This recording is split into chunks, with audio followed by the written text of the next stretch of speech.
Bismillahirrahmanirrahim. Alhamdulillahirabbil alamin. Wa asyhadu an la ilaha illallah wahdahu la syarika lah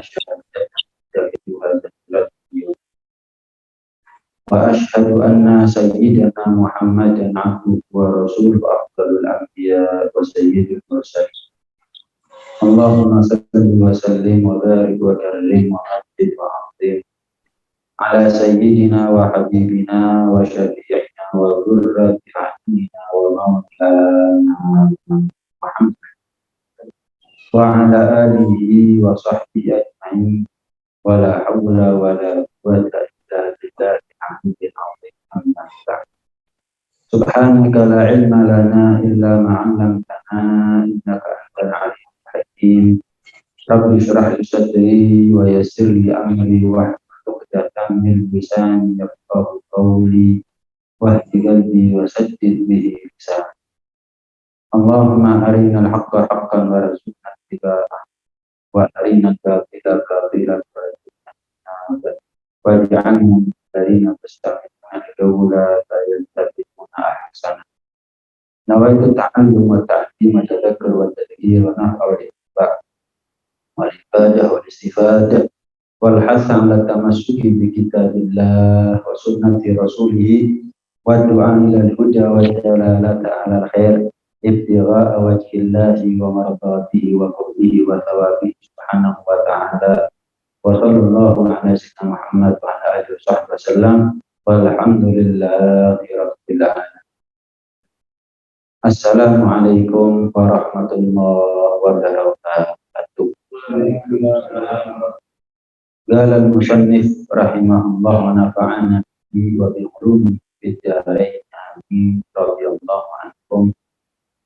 Faslun wa 'alaika ya akhi bi islahi niyyati wa ikhlasiha wa tafakkuliha wa tafakkur fiha qabla dukhuli fil amal fa innaha asasul amal wal a'malu tabi'atun laha husnan wa qubhan fasihatan wa fasadan.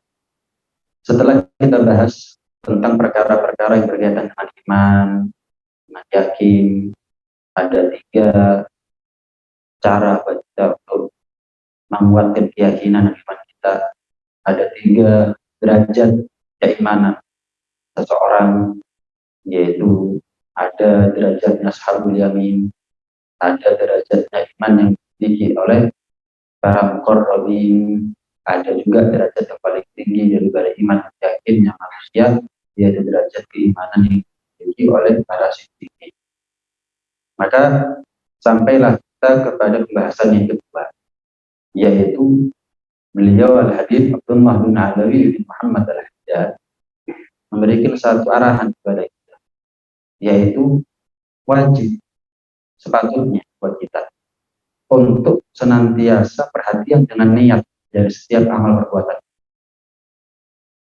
Bukan berarti amal soleh itu pasti membuahkan pahala. Setiap amal soleh apakah membuahkan pahala? Tergantung niat. Karena niat itu pondasinya amal. Maka sebelum kita bangun amalnya, perhatikan dulu niat. Fasahihin niyata qablal amali. Dalam surat Syekh Ahmad Ruslan mengatakan, teliti dulu niatnya kamu sebelum kamu beramal. Kenapa? Karena amal itu adalah karena niat itu adalah pondasinya amal. Teliti, perbaiki, ikhlaskan, tuluskan, murnikan niatnya. Kamu nggak ada lain kecuali cari pahalanya Allah. Adapun amal itu baik dan buruknya mengikuti daripada baik dan buruknya niat. Amalnya baik, tapi kalau niatnya buruk, maka amalnya rusak. Amalnya baik, kalau ingin berhasil, ya harus diniati dengan niat yang baik. Waqad qala sallallahu alaihi wa ala alihi wasallam. Rasulullah sallallahu alaihi wasallam pernah bersabda, innamal a'malu binniyat. Amal itu tergantung niat. Apa amal yang nggak butuh niat? Sholat, walaupun sujud sampai penjut, ya, tapi kalau kita nggak niat, nggak sah. berdiri sampai kram kalau perlu. Tapi kalau nggak ada niat ya nggak sah. Puasa sampai kurus kalau perlu kita. Tapi kalau nggak ada niat ya nggak sah. Haji dari Malang jalan. Tapi kalau nggak ada niat ya nggak sah. Apapun amal itu butuh kepada sah gak sahnya amal bergantung niat. Wa inna ma likulli imri'in mana, dan kita mendapatkan apa yang Allah berikan kepada kita daripada pahala tergantung kepada niat. Semakin kaya niatnya kita, semakin pahalanya juga kaya. Semakin kaya niatnya kita, semakin kaya pahala kita peroleh. Karena itu dikatakan niatul mu'min khairun min amal. Niatnya orang beriman, niatnya orang yang beriman. Artinya ikhlas. Karena dia beriman, murni tulus niatnya, nggak ada lain kecuali dicari ridhonya Allah. Niatnya orang yang beriman itu lebih baik daripada amal. Kenapa? Banyak versi. Di antaranya adalah amal itu terbatas, tapi niat itu bisa berbilang, nggak ada batas. Kita masuk masjid jam 9 pagi, kita ambil wudhu, terus kita sholat 2 rakaat, amalnya 2 rakaat. Ya kalau kita niatnya cuma niat sholat duha, ya pahala yang kita dapat ya cuma pahala. Tapi kalau kita niat ya duha, ya tahiyat masjid, ya sholat ba'diyah wudhu, ya istikharah, ya hajat, ya taubat, amalnya terbatas 2 rakaat lebih, tapi niatnya banyak, niatnya kaya. Wa inna ma likulli imri'in mana, seseorang itu berhak mendapatkan pahala tergantung niatnya, bukan tergantung amalnya. Amalnya terbatas, tapi kalau kaya pahala, kaya niatnya, kaya pahala. Maka sebagaimana niatnya orang beriman itu lebih baik daripada amal, wa niyatul fajir syarrun min fujuri. Niatnya pelaku kemaksiatan lebih buruk daripada maksiat. Misal Sabtu keluar rumah, mau kemana? Nongkrong sama temen. Kemana? Ke diskotik. Niatnya mabuk. Mana ada beli es teh, ada diskotik ya. Mau pesan apa mas? Es teh? Ada. Niat mabuk, lalu udah keras. Kebeles pas bawa, ya sudah pulang. Pulang. Amalnya apa kelakon maksiat? Enggak. Tapi niatnya dia lebih buruk daripada amal. Kena itu soal tetap. Walaupun nggak sampai kamu, kecuali kalau dia menggagalkan maksiat karena Allah. Ini kan enggak. Dia gagal maksiatnya karena takdir. Niat budal, melihat langit kok terang, nggak wajah hujan, tahu-tahu hujan, kebles. Nggak mungkin masuk diskotik dalam keadaan kebles. Gagalnya bukan karena kemauan pribadinya. Habis saya takut. Nah, kalau saya mati gimana? Nah, kalau saya ketemu sama orang tua gimana? Laku. Saya pulang aja, pulang. Oh, dapat pahala malah menggagalkan maksiat karena Allah. Itu taat. Makanya dikatakan man hamma bi hasanatin falam ya'malha kutibat lahu hasan. Orang itu lihat dari rahmat Allah. Orang itu kalau kepingin melakukan kemaksiatan, melakukan amal baik, niatnya amal baik, tapi urung. Kenapa? Takdirnya Allah. Kayak baru-baru ini ada orang niat haji, puluhan tahun dia nabung. Kan dibatasi 65 tahun usia, nggak boleh lebih. Dia istrinya sama-sama nabung, daftar ke pemerintah. Puluhan tahun dia nabung. Sampai tahun kemarin, tahun haji tadi kemarin, takdir berangkat haji, tapi istrinya toh, suaminya nggak boleh. Kenapa? Istrinya belum sampai 65 tahun, dia 65 lebih 3 bulan. Urung. Tapi sama abad dipanggil haji tetap. Kenapa? Niatnya kamu sudah nabung apa segala macam, tapi urung bukan karena maunya kamu, urungnya karena takdir dari Allah Subhanahu wa Ta'ala. Kepingin taat tapi gagal karena Allah, dicatat pahala. Makanya dikatakan niatnya orang beriman lebih baik daripada amal. Amalnya tapi niatnya sudah sampai duluan. Wa man hamma bihasanatin fa'amilaha fa'amila biha, dan barang siapa yang kepingin berencana taat dan berhasil dia lakukan, takdir. maka pahalanya dia dari 10 sampai 700.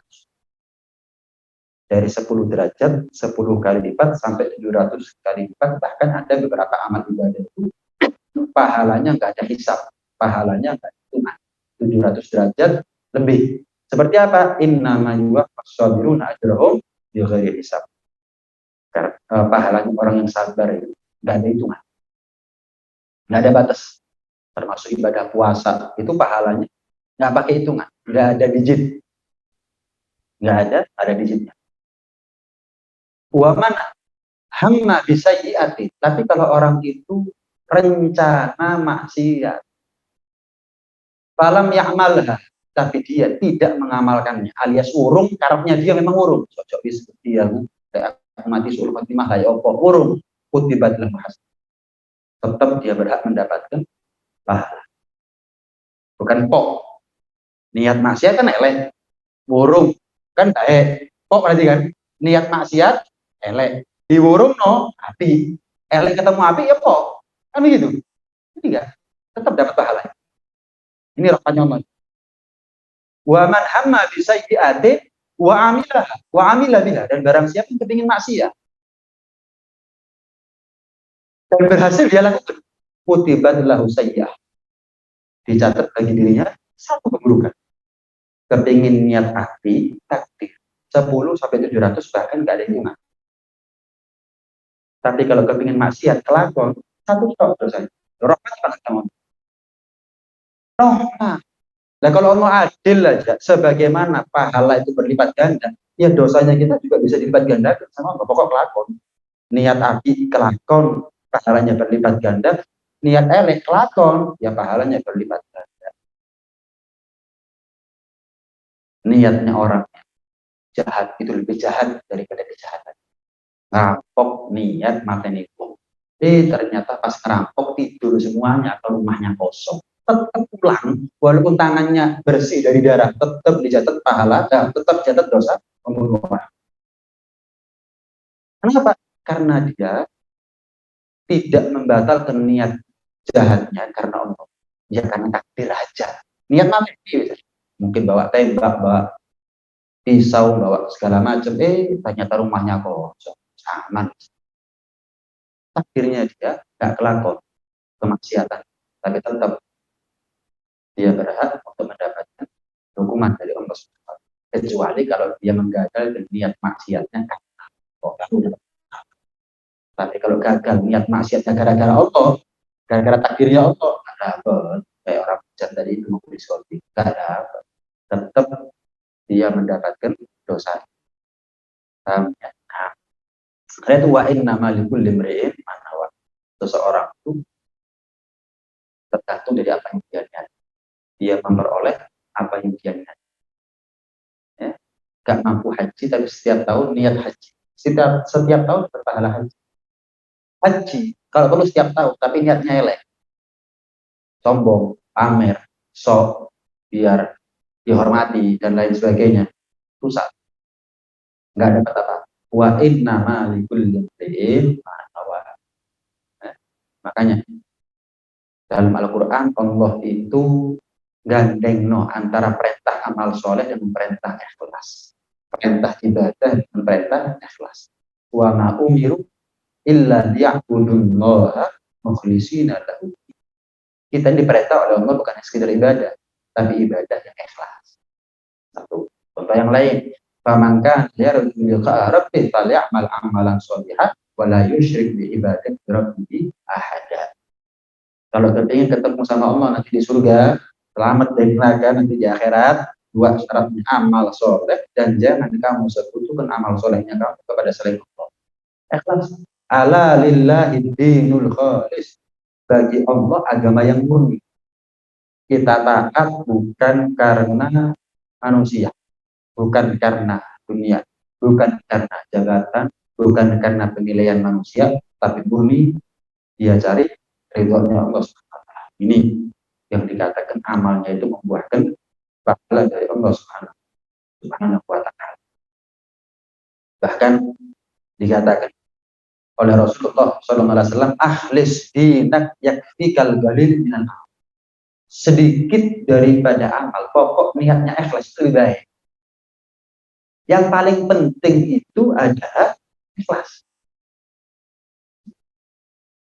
Cuman kadang-kadang orang itu gampang, terus ronge, penting ikhlas. Timbang ada orang atau saya tapi kayak kan begitu ya. Selalu orang begitu gitu. Subhanallah, tapi kalau karang taruna bisa kenari iuran, rompulan itu. Atau saya untuk giliran kota amal lewat depannya dia orangnya berjumpa orangnya. Tapi kalau 17-an undang biduan, jogetan dan hutan ben-benan metu di kata Imam Haddad biasanya orang itu kalau gampang keluar dananya untuk kemaksiatan berarti dia dapat juga dari kemaksiatan. Karena Imam Haddad orang kalau gampang keluar untuk yang maksiat, ya berarti dia dapatnya dengan cara yang 2.000 yang penting ikhlas, Bib. Daripada 200.000 tapi nggak ikhlas. Loh, pertanyaan saya, nggak bisa tak 200.000 terus ikhlas. Ini gambar. Allahumma ja'al sarirati khairan min alani waj'al alaniyati sholihah. Ya Allah, jadikan batinku ini lebih baik daripada zahir. Tapi sekalipun demikian, ya Allah, jadikan zahirku tetap baik. 2.000 sama 200.000 yang baik 200. Jadikan batinku baik, tapi zahirku tetap baik. Ya, kalau kita memang belum mampu ikhlas, ya 2.000 lebih baik daripada 200.000 tapi nggak ikhlas. Jelas. Cuman kan kadang-kadang orang itu ngeles gitu loh. Pakai hadis itu tuh ngeles. 2.000 sebenarnya ikhlas. Padahal kalau 2.000 dia bisa ikhlas. Cuman medit. Cuman pakai bahasa seolah-olah bahasa indah sebenarnya ikhlas. Loh, dia 2.000 bisa ikhlas. Kalau memang nggak mampu ya oke 2.000 yang penting ikhlas. Tapi kalau mampu, ya coba di sini medit. Tok norong atau saya ikhlas. Gimana caranya? Coba seru.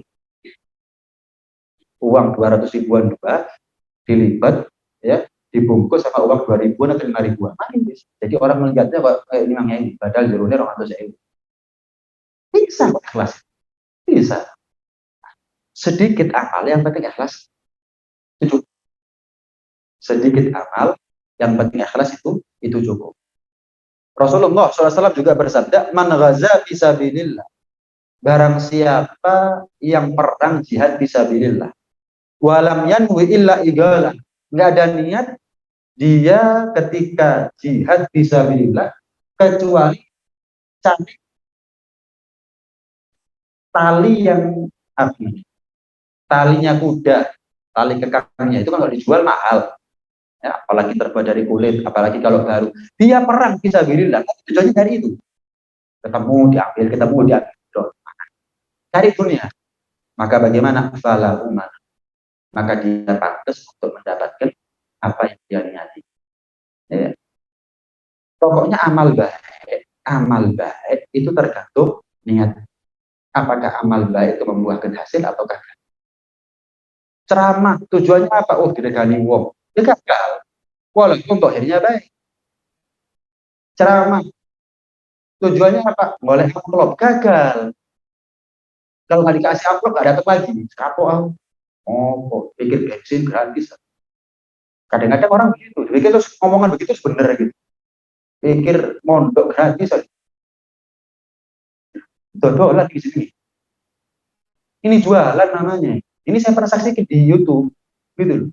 Ketika dia ditanya apa hukumnya orang narik, undang saya akomodasinya, pesawatnya, hotelnya, mobilnya, dan sebutnya, dan seterusnya dan seterusnya.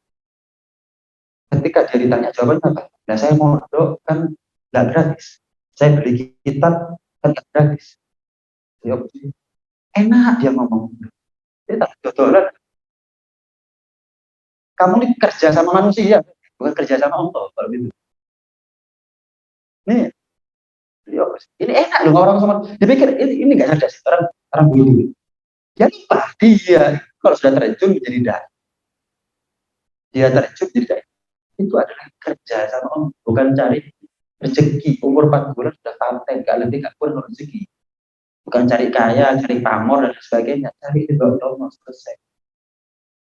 Dikasih amplop terima, yang penting nggak dikasih undang mati tak kemana. Kenapa? Ustaz Albian itu itu diundang orang di Lawang langsung dari Ustaz Hasan Putra itu mengatakan tekor Rp5 dari Malang ke Lawang tapi dikasih amplop sama orang transport bisa cuma Rp50 tekor udah coba orang sekarang Ustaz sekarang gitu ya jangan mau undang 9 bulan kayak itu apa blacklist ya, ini acara apa dohirnya apa jadi orang yang kelas tapi hatinya bencan hatinya rusak nggak manfaat rugi kita mengundang orang seperti ini makanya kalau sudah ada orang ustadz ya kemudian dia menarik gagal undangan kita ini mau mengundang dia cari manfaat yang benar bisa tahu kampung bisa belajar lebih baik kalau itu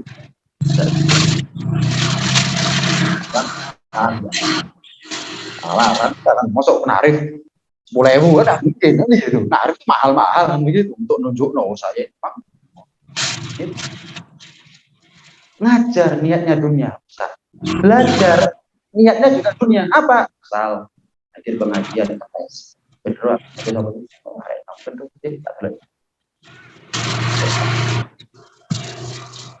walat orang seperti walat tahu belajar untuk ilmu agama di pondok di pesantren di madrasah untuk apa biar saya dikenal nanti lihat Ustaz sekarang suki-suki enak ngomong saja itu upload juta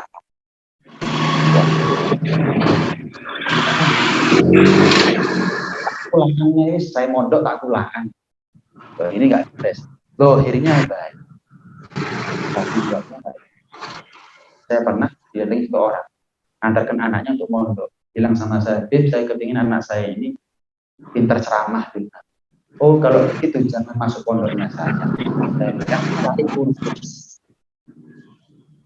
melak kursus saya atau masukin kuliah ilmu komunikasi aja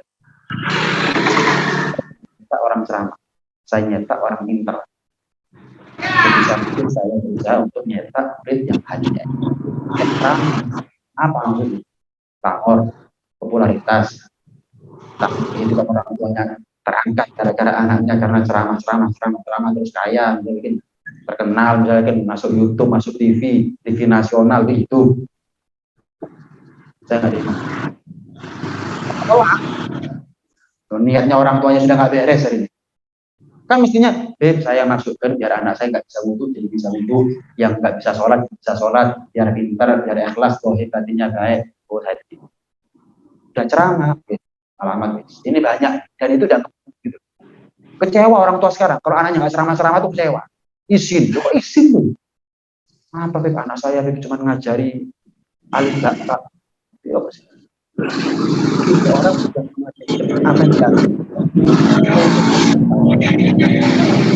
baiknya kamu katakan adalah orang yang belajar Al-Quran dan ngajari Al-Quran termasuk alim batak orang tuanya pelik apa di pondok 6 tahun tapi cuma ngajari alim batak terus maksudnya gimana akhirnya kamu anaknya gimana ceramah beb masuk TV dulu beb masuk YouTube followernya jutaan dulu beb terus itu apa sugih lah terkenal lah diundang beb iya sanksi kan kantut saya terkenal anakku kalau terkenal iya di endorse anakku di endorse monggo tuh kersaaken napa monggo pinarak mriki monggo rusak nilai amal gara-gara awan nopo sing isinan alaika alla tagula gaulan wala ta'mala amalan wala ta'sima ala amrin illa wa takuna nawiyan bidzalika at-taqarruba ila Allah subhanahu ala amr setengah kedege monggo pinarak amal kita rusak pahalanya gara-gara niat hendaknya tidak terucap satu kalimat dari satu perbuatan apapun dan kita tidak berencana atas rencana illa kecuali hendaknya lah kita punya niat cari ridhonya Allah mendekatkan diri kepada Allah Subhanahu wa taala dan mencari pahala yang sudah Allah atur sesuai dengan kadar niat, ya. Tapi pahala itu adalah termasuk daripada minnah dan fadl. Setengah kering ya berarti. Kemudian dari amal itu niatnya kita tepat sehingga mendapat pahala, itu bukan karena amalnya kita juga. Hakikatnya karena Allah, ya bukan karena amalnya kita juga, bukan karena niatnya kita juga. Hakikatnya kan yang membuat kita mampu untuk amal itu ya diri kita sendiri. Oh, yang bisa buat kita ini ikhlas, tulus, gak ada tendensi dalam ibadah. Siapa? Jadi kalau kita dapat pahala, ya itu kelebihan kedermawanannya Allah. Taat dari Allah, ikhlas bisa juga karena Allah. Itu ganjarannya dari Allah. Pernah kita ini kok jarang. Tapi dekat gereja. Celak mawon berarti. Ikhlas. Oh iya, hati saya bersih kok. Nah. Hebat ya kamu amalnya ya. Allah kasih hidayah. Ikhlas ya kamu ya. Allah kasih saya kuat. Terus saya jangan dikira kemaksiatan amal soleh juga udah. Lari-lari Saya juga bisa. Liya berdua di asko am aku. Nabi Sulaiman ketika di kerajaannya, wah yang megah, jadi rakyat, tidak jadi rakyat manusia, jadi rakyat binatang, jadi rakyat. Simpel juga kan Nabi Sulaiman ketika beliau dipuji. Hadza min fadlillah. Ini karena namanya Allah, rahmatnya Allah. Sebagai bersyukur atau kaya jabatan terkenal itu ujian. Sebagaimana miskin tak terkenal itu juga ujian. Maksiat itu ujian, tapi amal soleh juga menjadi ujian. Gara-gara amal soleh dilepok. Nah ini sudah. Makanya kita ini hendaknya lah punya amal yang berhasil. Karena amal kita yang ketemuan ini gak aman. Ya. Kalau Anda punya emas atau kilo, kira-kira minuman. Aku beli mas. Sak kampung bro. Gak sampai 24 jam sebelum hilang. Iya. Kita ini kalau saya diem, kenapa? Nggak ada pajak. Aman. Sama kalau kita punya amal soleh, selagi bisa kita rahasia. Kenapa amal yang nggak bisa kita rahasiakan seperti sholat berjamaah, haji, umroh, jihad, kurban, ya 1-2 orang tahu. Walaupun kita tulis hamba Allah, tapi kan panitianya tahu. Jadi kurban dari siapa? Takmirnya mungkin tahu. Memang betul nggak mungkin kita rahasiakan. Yang nggak ada tahu kepada Allah. Bahkan kalau tulis Imam Dawud apa 40 tahun puasa setiap 40 tahun puasa setiap hari. Istrinya nggak tahu. Dipikir ya sudah menjadi kebiasaan suaminya. Kalau makan itu ya maghrib sama menjelang subuh. Dipikir kebiasaan orang sering. Nggak tahu juga. Dan kalau petang bulu teman petang bulu kiri petang bulu badan bahasa ini kan amal juga. Apa bedanya orang puasa sama nggak puasa? Kalau sholat sama nggak sholat ketawa-ketoro, ruku, sujud ya lagi sholat. Jadi kok melaku ya lagi gak sholat nih. Orang haji sama orang nggak haji ya beda memang. Kenapa ya? Kalau haji pakai ihram, tawaf. Kalau nggak haji pakainya bebas. Bisa. Tapi orang puasa sama nggak puasa? Ada. Lu kan rahasia berarti. Rahasia masih Ramadan. Siapa yang bisa tahu? Ini karena Ramadan pasti kurang puasa. Kita kan rahasia. Lah kok Senin, Kamis keliling. Nongkrong.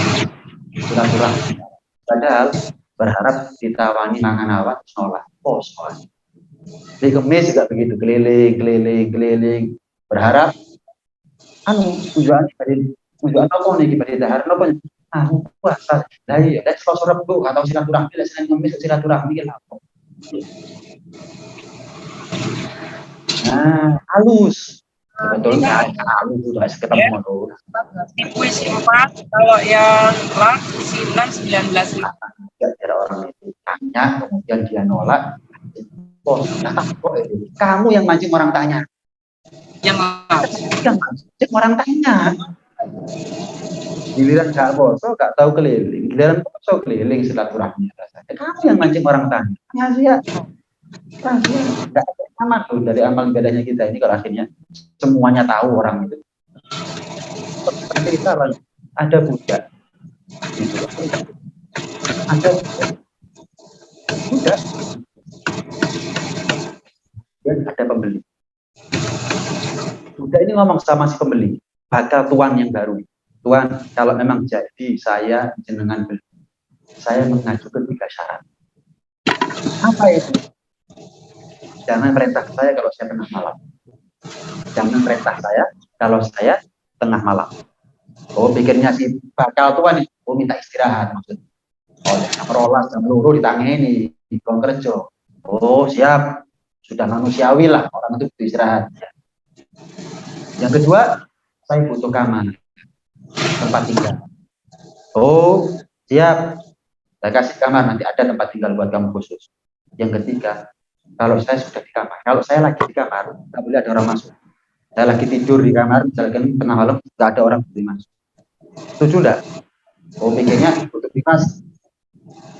Oh ya wis, pengen. Wes, gitu. Sampai satu malam, si tuan ini kebelet kencing.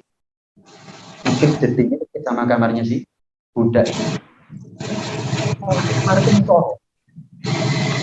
Dan muruk. Zaman dulu, kalau sekarang kamar muruk, ya HP mungkin deh. HP atau laptop mungkin. Ini enggak, tapi bercahaya.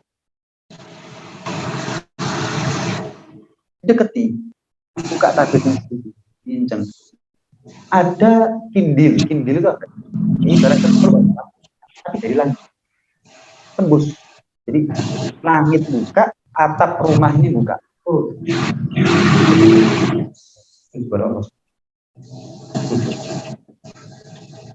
Kalau dia sudah salam, dia tutup langit, kemudian tertarik namanya kindil dari, kemudian atapnya nutup, normal, kembali normal.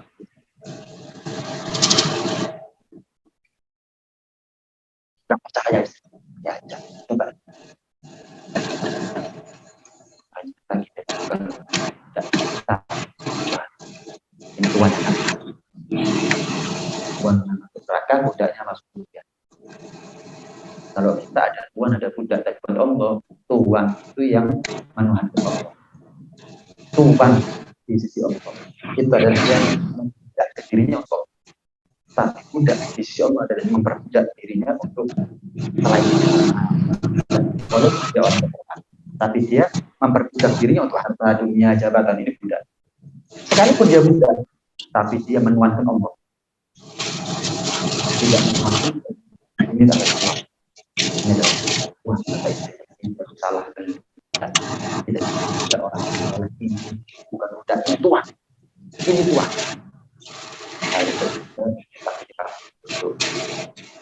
Kita budak.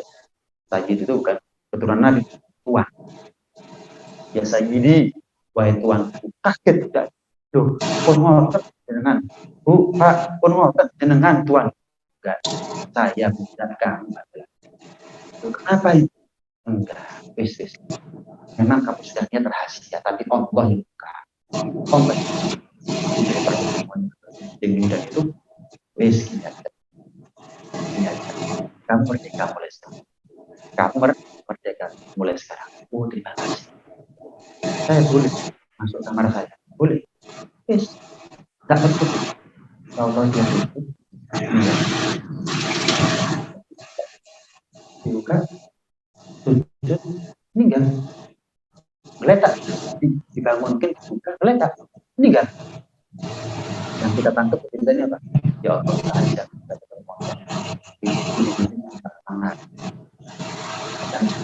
Dia jaga rahasia puluhan tahun. Nah kalau ketemu pisang terus dia bangga, kan rusak puluhan tahun. Masa lalunya dia dengan taat, masa depannya dia ketemu terus, wis. Ya Allah, kita tolong kita bangga, ini enggak. kudu ngomong mulutnya itu gatel lah dari aku ini. Iya. Ayah tapi ojo ngomong. Kira-kira bangga ngomong enggak kita. Terus kita berani swear. Kenapa? Oh, dipenggal kepalanya saya.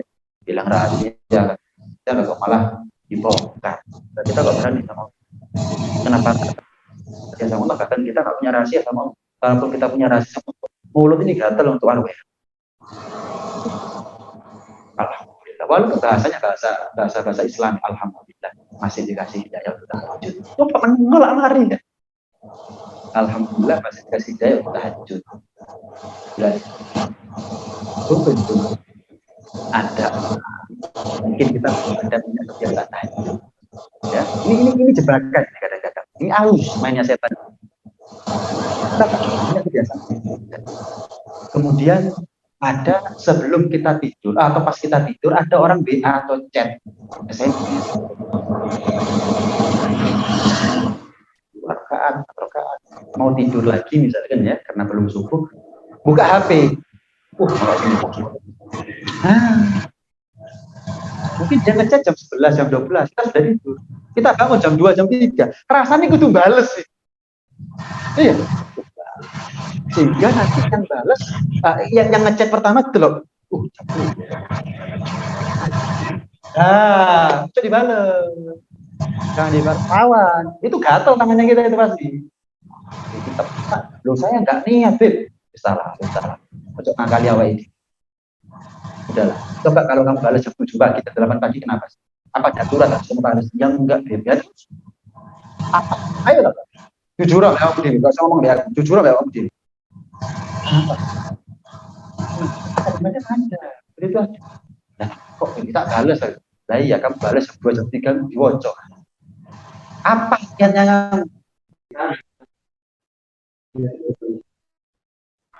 berubah jadi lebih baik atau ya konotasinya harus dilawan berangkat di rumah niat ngajar ngajar ramah misalkan masya Allah ternyata undangan wah ini waktunya saya sok waktunya saya pandai ilmu ini waktunya saya untuk ceramah seenak-enak kenapa wah kayak sendiri berubah lawan jangan kalah kan ada pasti itu ya manusia kita ini bukan malaikat karena pasti wah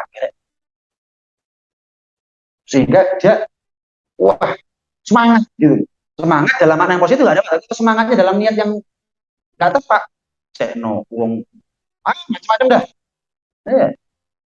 biar orang kaku ngelem wah ini itu ini dilawan ulama dulu luar biasa mereka jaga hati mereka itu kalau sudah mulai ceramah itu enak wah bahaya menang Assalamualaikum warahmatullahi wabarakatuh ceramahnya kok kayak enak wah bahaya cukup Assalamualaikum warahmatullahi wabarakatuh saya kira gak diamplop itu niatnya orang dulu ada tendensi gitu loh pokok sing penting amali diterima sehingga kok ceramahku enak wong delok kabeh aku sing turu wah berarti ceramah saya enak wah bahaya bisa dilempung tentean anda Assalamualaikum warahmatullahi wabarakatuh lah kita kan nggak berani kenapa gak diamplop kon mulai dhewe ya kok ceramah 10 menit ya gitu lah tendensi orang dulu kalau sudah diem dianggap bagus orang sahur manu ngomong masih usulan sehingga dia ketika diem wah kayaknya saya dianggap bijaksana semua dianggap ahli hikmah semua nggak ngomong kecuali penting wah kayaknya ini orang betul-betul pendiam nih wah irit ngomong wah hebat justru ngomong orang penting jadi ketika dia merasa ada resiko kan ngomong itu bisa berpahala diam itu juga bisa berpahala kan? Ketika dia merasa ngomong bisa kobong ganjaran menang. Ketika dia merasa diamnya dia berpahala itu bisa kobong ganjaran ngomong. Sampai menone loh ya. Ngelawan dengan namanya, ngelawan nafsunya sudah manusiawi. Bukan nabi, bukan malaikat. Ngelawan. Bukan terus pasrah kalah. Gimana? Saya tidak bisa. Kalau kita kan tambah enak tambah jauh. Tambah enak tambah jauh. Ketika kita ini misalkan, oh sebetulnya kita ini orang terhormat duduknya paling belakang, wah di lempung tendean, justru maksa dia untuk maju ke depan. Ya enggak gitu. Orang dulu tuh gitu. Ya terhormat, cuman mungkin datang acara agak telat gitu loh. Maju gak enak. Dia duduk paling belakang. Tapi kalau dia merasa tambah nggak aman buat hatinya saya duduk belakang. Kenapa? Rung habis aku. Wah tawaduk rek, wah rendah hati rek, wah lu profil rek, tambah makso dia, aku gak maju. Dia nggak harus nyek, gak harus ngelem aku, mending aku dinyek dibanding dilem. Kan kalau dia maju, pelan saja. Gak apa-apa, daripada itu gak resiko buat amalnya dia, gak resiko buat pahalanya dia. Tapi kalau dia duduk belakang, wah ujian itu menipu adanya dia. Ujian itu juga kan, tapi hinaan, cacian, makian, kritikan, kadang-kadang jujur. Nah, kita ini masalahnya seneng dipuji walaupun gak ada pada diri kita, tapi nggak seneng dinyek padahal memang aslinya begitu. Itulah kita dinyek asli ngono nggak seneng, dipuji asli tidak ngono enggak. Imam Abu Hanifah itu pernah lewat gang, dirasani dirasani api, oh ini ya Imam Abu Hanifah yang sholat malamnya 500 rakaat 1000 rakaat, kaget ngomong bro 100 saya 600 padahal sih. Terus mulai malam ini saya sholat 1000 rakaat. Kenapa? Saya akan husnudoni kebantaran. Kalau saya nggak sesuai dengan husnudonnya mereka, malu saya sama. Nah kalau kita kan kira-kira, oh tentu desa saya suami ini pujian apa hinaan? Iya sama, kita nggak ahli tahajud tuh ya. Nggak ada. Enggak, enggak. Wah, kelihatannya kan badannya kurus. Poso tangan poso Daud. Padahal pura-pura aja. Padahal enggak, bukan tadi jerawat, nggak bisa bohong. Nggak berubah tadi, bukan terus, wah saya di di puasa. Ya, melepaskan kemis, enggak, kita tuh gak bosan. Itulah gambarannya kita ini. Dipuji yang tidak aslinya kita bisa, dinyek yang memang aslinya kita marah. Itulah manusia. Itulah kita. Kalau mudah-mudahan kasih selamat untuk kita semuanya. Amin ya rabbal alamin. Oh ini ada pertanyaan saya lupa. Mohon maaf. Apabila kita menjual barang, tetapi pembeli menggunakan kartu kredit atau kredit bank atau leasing untuk pembayarannya, bagi penjual apakah terkena dosa riba? Tidak. Kalau kita tahu persis itu prakteknya riba, kita tahu persis itu prakteknya riba. Ini riba. Terus saya melayani dia dan saya makan uang haramnya dia, ya sama aja kok. Sama aja. Walaupun kita nggak melakukan, tapi kita makan uangnya. Hukumnya harus beli. Kalau kita tahu persis itu ya, memang kartu kredit itu riba. Ini hukum, bukan hukum dari saya, itu jawaban dari saya. Ini tergantung kita tahu persis apa enggak. Kartu kredit itu riba, leasing itu riba. Kamu tahu posisi haram, intinya begitu. Diteliti. Nah, terakhir, dalam bermuamalah, berjual beli, sedang kita tahu penghasilan calon pembeli dari hasil sesuatu yang haram, maka hasil transaksi tersebut halal bagi kita atau kita tinggalkan saja. Hampir sama dengan jawaban yang pertama. Kalau kita tahu persis uangnya ini uang yang haram, Mas uang yang haram. Misal kita mau amalah satu orang jualan HP misalnya, lah kita tawar-tawaran, tapi dia juga jualan homer di warungnya. Ada orang beli satu kerat homer, berapa? 2 juta. Ini uangnya 2 juta. Nah, uang 2 juta dari dia kita kelihatan diterima sama dia. Satu hati kurang juta. Itu haram. Kenapa? Ainul haram. Itu memang yang betul-betul haram. Ini yang pertama. Yang kedua, kalau kita tahu ini orang tidak punya penghasil kecuali dari yang haram. Ya tolong homer, kita tinggi gulu, ya jadi penjudi. Wes gak ada halal sama sekali. Haram. Kita beramal. Dan yang ketiga, orang yang muamalahnya banyak haramnya daripada yang halal. Ada halalnya, tapi banyak haramnya. Hilaf antara ulama. Ada yang mengatakan makruh, ada yang mengatakan haram. Ada yang mengatakan makruh, ada yang mengatakan haram. Tapi kalau sebaliknya, mayoritas halal, tapi adalah haramnya. Ya jualan ini, jualan itu. Caranya begini, caranya begitu. Misalkan. Tapi mayoritas halal. Gimana? Ada yang mengatakan makruh, ada yang mengatakan halal. Kalau tadi makruh, haram. Hilaf. Jadi makruh, halal. Jelas, tergantung keadaan. Yang ditolak, sudah gimana? Ditolak, kata siapa? Kita nggak ikut menikmati, tapi yang makruh sama halal. Selagi bisa kita jauhi, kita jauhi. Pokoknya makruh. Kalau ada khilaf, makruh sama haram. Makruh sama halal, makruh. Paling afdolnya begitu. Tapi kan kalau khilafnya antara makruh sama halal kan minim lah istilahnya ya, makruh sama halal khilaf. Kalaupun dua-duanya kita amalkan ya nggak ada dosa. Tapi kalau makruh sama haram berarti khilafnya itu tinggi. Resikonya itu berat. Kenapa? Ada loh ulama yang mengatakan haram. Walaupun kita ikut pendapat ulama yang mengatakan hukumnya makruh. Makanya terus ya apa sih? Objek itu ambil dari dunia kadar kebutuhan. Ambil dari dunia kadar kebutuhan. Kita akan ketemu sama orang-orang yang genah muamalah. Tapi kalau kita ini mimpinya macam-macam, ya itulah yang buat kita banyak ketemu orang yang nggak genah itu karena mimpinya kita ini macam-macam. Sebetulnya apa yang kita punya kita syukuri. Dapat alhamdulillah kayak itu kita lakukan. Ya. Berat kan ini ya. Berat. Kenapa? Masih ada dunia, ada rezeki kita. Ya, jangan tapi ya harus dilawan. Nah, mana apa itu namanya? Buat orang besek kartu istilah namanya itu ya.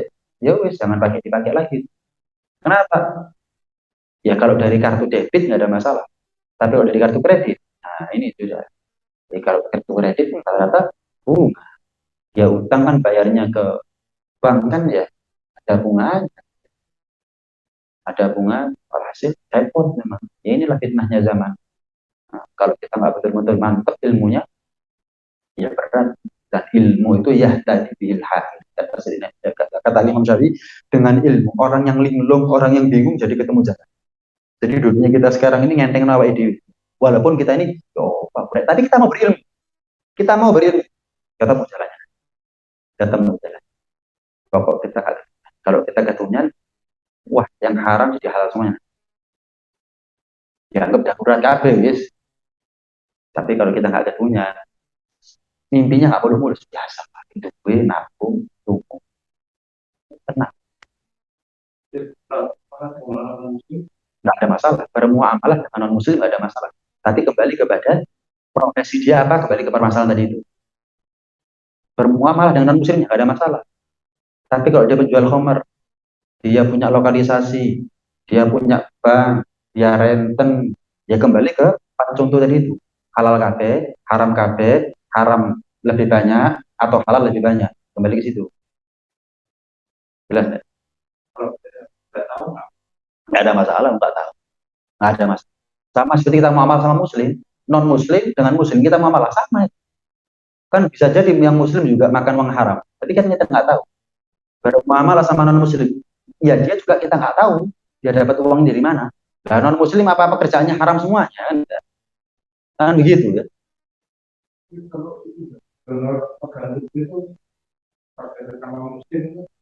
Kalau nggak darurat nggak boleh. Hukum donornya saja. Kalau donor darah nggak ada masalah. Tapi kalau donor organ tubuh, kalau nggak betul-betul darurat nggak boleh. Nggak ada masalah.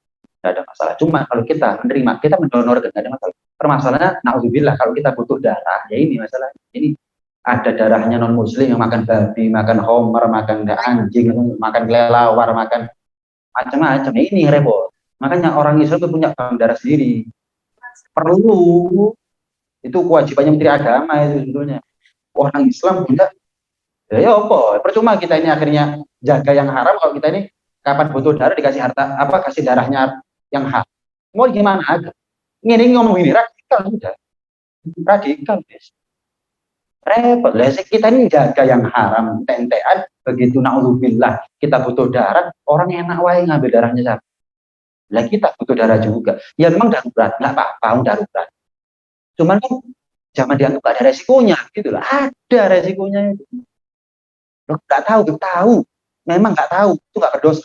Tapi jangan dianggap kalau nggak tahu nggak ada resikonya, gitu. Tetap ada resikonya. Boleh darah, tetap ada resikonya. Itulah kita ini perlu punya darah sendiri.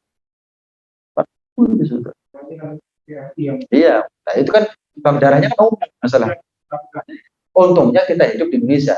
Artinya ya mayoritas berarti darah yang masuk ke darahnya kita ya Islam. Untungnya begitu. Tapi dimanapun juga kita ini Muslim butuh kepada bank darah itu lebih aman. Nah kalau yang tinggal di Amerika, yang tinggal di Eropa, yang tinggal di Australia, ya mereka lebih butuh lagi untuk punya bank darah.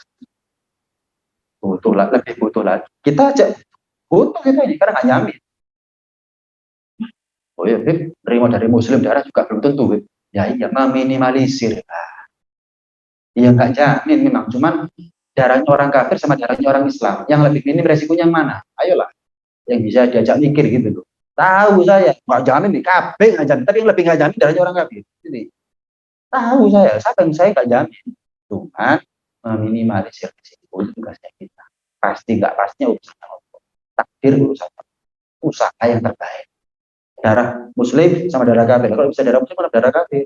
Lo yang Muslim bisa jadi makan haram, yang kafir bisa jadi saya tahu kan bro, enggak, udah gak runde kan. Yang minimal yang mana? Ini resikonya. Ya dari orang Muslim. Orang-orang kadang-kadang nggak bisa diajak mikir urusan seperti ini gitu.